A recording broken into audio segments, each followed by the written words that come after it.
हर्बाल मेला जो होची ये आमर भारतीय संस्कृति भारतीय परंपरार एक निदर्शन।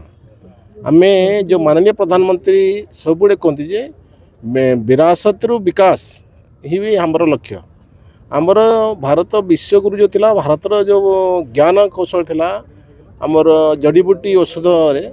ताकू जानी शुणी कि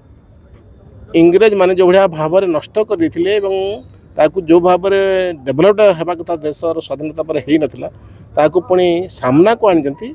ये आम समस्ते अनुभव कर ये जब क्यूरेबल किसी रोगर भी क्यूरेबल हो समस्त कहते आप आयुर्वेदिक मेडिसिन खाइबे ताले क्यूरेबल हो आप एलोपैथी खाइले ग्यारंटी क्यूरेबल नहीं कि क्यूरेबल भी हो पारे न हो पारे। तेणु आमर परंपरा आधार जड़ीबूटी जो गाँ गाँव आज भी बहुत अच्छी लोक मैंने दौरान मेडिसिन ताको सर्टिफाई है ना बहुत जगह से माने हैरान होउचंती। एथिरे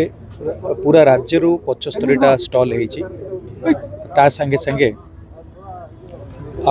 फ्री आयुर्वेदिक मेडिकल ट्रीटमेंट मध्य तार स्टॉल मध्य हेची नक्षत्र वन आउ विभिन्न वन औषधीर प्रदर्शनी मध्य लागिची दिन तो ए वर्ष मध्य राज्य सारा वैद्य माने इटी आछंती तो निश्चित या द्वारा वन औषधि आउ जो आदिम कालरू ऋषि मनकर जो ज्ञान अच्छी वन औषधि उपरे चरक सुश्रुत आयुर्वेद समय तार संवर्धन एमितिया मेलारे हम और वैद्य माने जो आसिकी जड़ीबूटी बिकिबे तांकर ज्ञान बाटिबे तो ता द्वारा से माने निश्चिंत किसी आर्थिक सहायता मध्य जीवन जीविका पाइबे।